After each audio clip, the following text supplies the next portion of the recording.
আমি সর্বশক্তিমান আল্লাহর নামে সশ্রদ্ধ চিত্তে শপথ করিতেছি যে আমি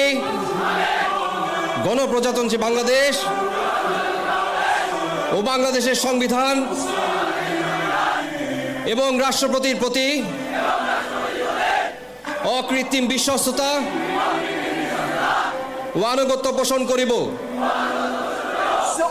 আমি আমার অপরিহার্য কর্তব্য মনে করিয়া আমার উপর ন্যস্ত বাংলাদেশ সেনাবাহিনীর কর্তব্য আমি সততা ও বিশ্বস্ততার সহিত পালন করিব এবং আমার প্রতি